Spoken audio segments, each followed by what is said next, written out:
Hello everyone. My research area is relationship marketing in higher education. I've worked in university marketing departments, but I'm also a perennial student, so it's an area I find of real interest. As a marketeer, I'm looking to get bums on seats. As a student, I'm concerned about quality. So I felt the focus of marketing should more be about minimising the gap between expectations and experience, to ensure that students are satisfied with their university experience.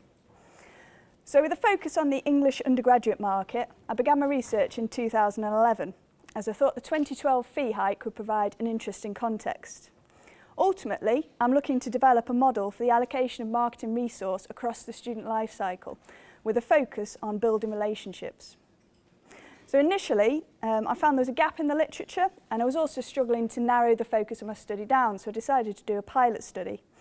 The objective of this was to decide if it was feasible to compare sixth formers' expectations with the experiences of a group of first-year students.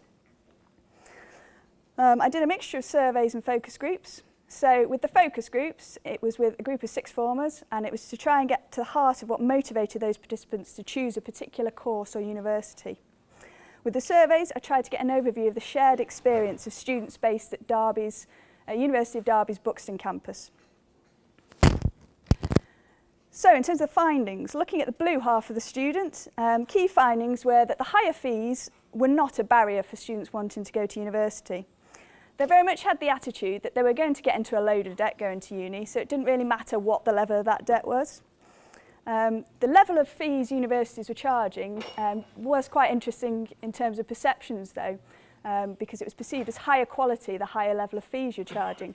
So if they had a choice between two courses at different universities, one charged a higher fee than the other, they would go for the one with a higher fee. Another interesting finding was the seeming lack of integrity in corporate marketing materials.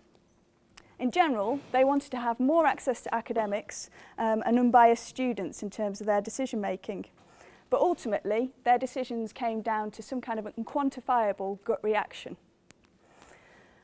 It's also interesting, against the backdrop of popular perceptions that the student is a customer and it's a buyer's market, that their main decision-making factor was course choice. And this ultimately comes down to UCAS points and their predicted grades. So they didn't really feel like they had a choice, and they didn't see themselves as customers. For the red half of the student and the current students, the quality of teaching and interaction with academics was really important, and also opportunities to mix socially with other students. They were the main determinants of satisfaction. It was clear from the surveys that first years at least valued academics as being really influential to them. The significance of this is that I believe marketing departments can play a greater role in internal communications, using academics as a channel for dissemination.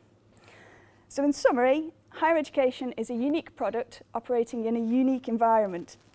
So you can't just apply traditional transactional marketing techniques because they won't work. You need a unique solution focused on building relationships. Thank you.